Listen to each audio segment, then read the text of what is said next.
আমি ভিকটিম, আমি চেহারা দেখাবো কেন? ওনার সাথে আমাদের প্রবলেম হয়েছে, আমরা সলভ করবো। এখানে মিডিয়া রিলেটেড তো কিছু না। মিডিয়া রিলেটেড এটা করবেন আপনারা তো ভাইরাল মিডিয়া কেন ফুটেজ খাওয়ার জন্য এখানে? এটা তো ওনার সাথে আমাদের হয়েছে, আপনারা পার্সোনাল ভাবে আমাদের মিলাই দিবেন। মেয়েদের ব্যাপারে এটা আমরা তো আমাদের তো প্রেস টিভি শো আছে না, আমাদের ফ্যামিলি আমাদেরকে ফ্যামিলি ব্যাকগ্রাউন্ডটা বলেন। এই সামনে যান না আমাদের family background is not right. এটা আমরা নিজেরা সলভ করতে পারবো। এতক্ষণ বললেন আপনারা কথা বলবেন, স্যার কথা বলবেন।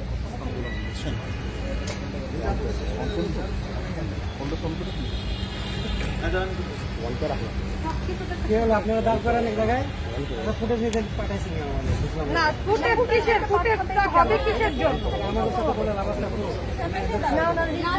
আমরা কথা বলছি, আমরা সাথে কথা বলে সলভ করব। এটা আমাদের আপনারা শুধু আমরা নিজেরা সলভ করে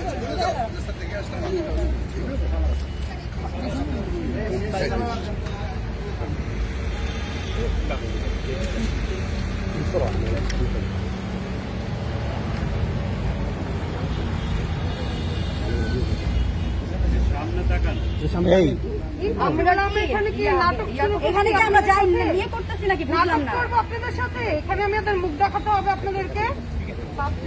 এটা কি কোনো ইয়ে নাকি? এটা কি ছেলে মানুষ? সেদিন কি হয়েছিল? অ্যানসার দিব না। আপনাদের আনছে কেন এখানে? সেদিন কি হয়েছিল? এখানে কোনো মিডিয়া ছিল না। আর কি আপনাদের মিডিয়াতে ভিউ বাড়ানোর জন্য আমাদের ইজ্জত মানহানি করার কোনো দরকার নাই আপনাদের। পার্সোনালি আপনার সাথে কথা বলার জন্য আমরা ওয়েট করতেছিলাম।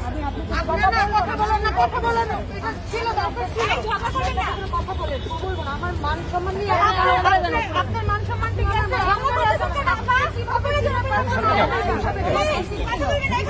দেখে জানে তোমার উচিত ছিল আপনার ভুল লাগছে আজকে। আমার এখন মেজাজটা গরম হবে। আপনার এগুলো সরানো অপরাধ করতে পারো, কিসের আমাকে বলো? অপরাধ করতে পারো, রাস্তা একটা মেয়ে শাড়ি খুলতে পারো, চেহারা দেখালে দুষ কিসের?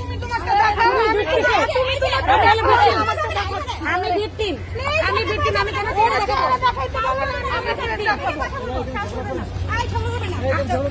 আমি ভিকটিম, আমি চেহারা দেখাবো কেন?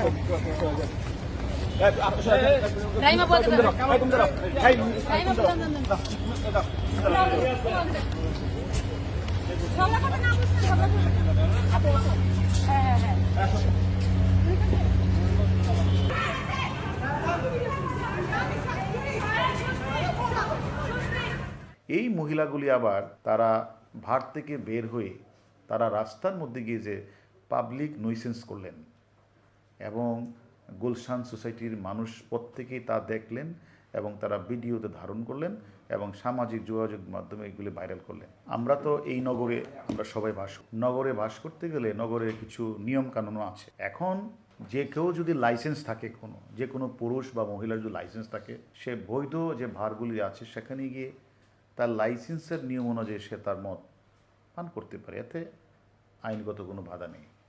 কিন্তু এক্ষেত্রে যেটা ঘটেছে যে রাতের বেলা গুলশানের মতো একটা পরিবারের মানুষই সেখানে চলাফেরা করে, সেই জায়গাটার মধ্যে ভারের মধ্যে তারা মদ পান করেছেন, কারো কোনো লাইসেন্স ছিল না, সেই মদটা পান করে সেখানে তারা মাতাল হয়েছেন। সেখানে মাতাল হওয়ার মতো মদ তারা বিক্রি করতে পারে না। এখন আমার প্রথমত কথাটা হলো যে ভারের যে মালিক যারা আছেন তাদের উচিত ছিল প্রথমত এই যে মহিলাগুলি এসেছে তারা যে কোনো ঘরের সন্তানই হোক, তাদের কাছে তাদের লাইসেন্সটা আছে কি না তা দেখে, তারা পারমিট আছে কি না সেই হিসেবে তাদের কাছে মদটা বিক্রি করা। একজনের কাছেও লাইসেন্স নাই, তারপরও তারা বিক্রি করলেন। আবার অতিরিক্ত মুনাফার আশায় তাদের কাছে এমন পরিমাণেই মদে বিক্রি করলেন, এমন পরিমাণে মদ খাওয়ালেন, তারা সবগুলি মহিলাই তারা মাতাল হয়ে গেলেন, বেসামাল হয়ে গেলেন।